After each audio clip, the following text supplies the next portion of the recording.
இவ்வளவு காலமாக இருக்கிற இவ்வளோ பெரிய கோயிலை கட்டினவன் பேர் தெரியல. ஒரு மாதம் கூட ஒழுங்காக எரியாத அந்த டீப் லைட்டுக்கு உபயம் யாருன்னு எழுதி வச்சிருக்கான். ஒரு மாதம் கூட ஒழுங்காக எரியாது, அது இந்த டியூப் லைட்டை போட்டவன் பேர் எழுதி வச்சிருப்பான். புரியுதா அவங்களுக்கு? அன்னைக்கு இத்தனை அணைகளை கட்டினவன் நம்ம தாத்தன் ஒரு இடத்துல காமராஜ் கட்டியதுன்னு போடல. இன்னைக்கு கக்கூஸ் கட்டினவன் பேர் கூட இருக்கு. அது பார்த்தீங்களா?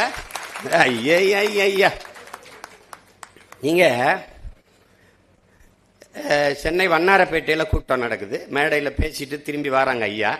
வரும்போது நடுவன் தொடர் வண்டி நிலையம், அது சென்ட்ரல் ரயில்வே ஸ்டேஷன் பக்கத்தில் வண்டி போகுது. ஏன் இந்த பக்கம் தான் திருப்புற, வண்டியை எங்கே கொண்டு போற அப்படின்னா, அது வேகமாக ஓடி போய் விக்டோரியா நினைவரங்கத்திட்ட மெமரி ஹால்கிட்ட போய் போகுது, திரும்பி போகுது நிற்கும்போது, ஏன் இந்த பக்கமாக சுற்றி வர, நீ போக்குவரத்து விதியை தானே பின்பற்றிருக்கணும். ஐயா இரவு 10 மணி ஆயிடுச்சுன்னா ஐயா கூட்டம் இருக்காதியா, நம்ம வாட்டுக்கு வேகமாக விறுவிறுன்னு போயிடலாம் இல்லையா. ஆள் இருந்தாலும் இல்லைனாலும் எது போக்குவரத்து விதியோ அதை தான் நீங்கள் கடைப்பிடிக்கணும். முதலமைச்சராக இருக்க நம்மளே கடைப்பிடிக்கலன்னா அப்ப நாடு மக்கள் எப்படி சரியா கடைப்பிடிப்பான்? இன்னைக்கெல்லாம் முதலமைச்சர் பிள்ளைக்கு நாடு ரோட்ல ஓட்டப்பந்தயம் வைக்குது, இங்கிட்டு ஓடுது அங்கிட்டு ஓடுது, சைக்கிள் ஓட்டுறாங்க. நான் எல்லாம் படுற பாடு.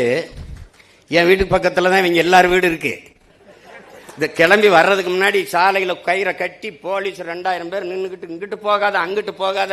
என்னைய பார்த்தோம் நான், ப்ளீஸ் என்ன செய்வான்னு தெரியலையே அப்படின்ட்டு, போய் தொலைங்கடா, என்னத்தே ஓட்டி தொலைங்கடா. கொடுமை. அப்போலாம் நான் தாத்தனை நினைச்சுப்பேன், இந்த பைத்தியக்கார மாதிரி உனக்கு வாழ தெரியல, என்னத்துக்கு இப்படி இருந்தா நீ கதை சட்டை கட்டிக்கிட்டு சும்மா ஒரு கடைசி வரை சன்னியாசியா வந்து செத்து போனாப்புல. என்ன பண்றது சொல்லுங்க.